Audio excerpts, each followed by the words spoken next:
मतलब कि इस पे कोई लोन वोन तो नहीं चल रहा है, कहीं पे गिरवी तो नहीं है ज़मीन, वो सारी चीज़ें उसमें पता लग जाती हैं आपकी कि है या नहीं। फिर आती है आपकी फोर्थ चीज़ जो आती है सबसे इम्पोर्टेंट, वो आपकी रजिस्ट्री अपडेट हुई है ऑनलाइन या नहीं हुई आपके नाम पे, वो चेक कराना भी आपका बहुत ज़्यादा ज़रूरी है। ये 4 चेकलिस्ट आपको पेपरवर्क्स में चेक करने से बहुत ही ज़्यादा ज़रूरी है। और इसमें आपको एक बोनस टिप कह सकते हो उसको, जो आप करवा सकते हो अगर आपके पास टाइम नहीं है या फिर आपको ये चीज़ें मिल नहीं रही, तो आप क्या करो, एक 5-10 हज़ार में कोई वकील करो सिविल का, और उससे ये सारे कागज़ किसी भी प्रॉपर्टी के वो निकाल के आपको दे देगा। उससे आपको क्लियर हो जाएगा ये प्रॉपर्टी लेने लायक है, इसके कागज़ साफ़ हैं या नहीं। तो इसलिए सेकंड पॉइंट ये बहुत ही ज़्यादा इंपॉर्टेंट है, क्योंकि आप किसी भी प्रॉपर्टी को तभी आप अपना कह सकते हो अगर उसके पेपर सारे के सारे आपके उसमें, ठीक है, क्योंकि लिखतम का काम चलता है, बख्तम का काम नहीं चलता।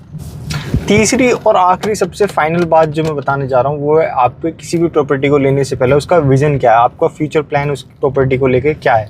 कोई भी प्रॉपर्टी हो, आप किसी भी तरह की प्रॉपर्टी हो, लेकिन आपको उसका विज़न, आपका उसका फ्यूचर प्लान होना बहुत ही ज़्यादा ज़रूरी है। तभी उसका इन्वेस्टमेंट आपका आरओआई बढ़िया दे पाएगा, नहीं तो वो वहीं का वहीं ख़राब हो जाएगा।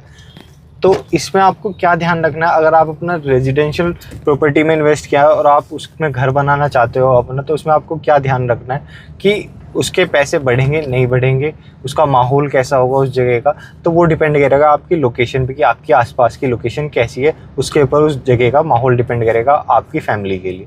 सेकंड फिर आपके आते हैं, डिपेंड करता है आपके पड़ोसी पे कि आपके पड़ोसी कैसे मिलेंगे, उसका आप डिपेंड करता है आपके, मतलब आप किस तरीके से किस साइज़ का प्लॉट ले रहे हो। अगर आप छोटा साइज़ का प्लॉट ले रहे हो तो उस पर आपकी लोअर क्लास की फैमिली आएगी, उनको सस्ता बजट है तो वो सस्ते में छोटा ही आएगा। फिर मिडिल क्लास फैमिली थोड़ा बड़ा आ जाती है, मिड साइज़ प्लॉट पे आ जाती है, तो वो मिडिल क्लास फैमिली पे आ जाएगी। अगर आप बड़ा प्लॉट लेते हैं 1000 गज के करीब का, तो आप एक अपर क्लास लेवल पे अपना घर बना रहे हो, तो वो आपके अपर क्लास फैमिली के आपका पड़ोसी वगैरह होगा, ठीक है। तो ये आपके पड़ोसी उस पर डिपेंड करेंगे। फिर उसके ऊपर आपको सबसे ज़्यादा इंपॉर्टेंट आपकी सुविधाएं कैसी होंगी उसके पास में, उससे वो डिपेंड करेंगे कि उसके आसपास स्कूल है नहीं है, हॉस्पिटल वगैरह है नहीं है, मार्केट कितनी दूर है, कनेक्टिविटी कैसी है, वो आपकी उस पर उसके आरओआई बहुत ज़्यादा डिपेंड करता है। और आपकी मतलब पीस ऑफ माइंड उसी के ऊपर डिपेंड करेगा सारा खासा।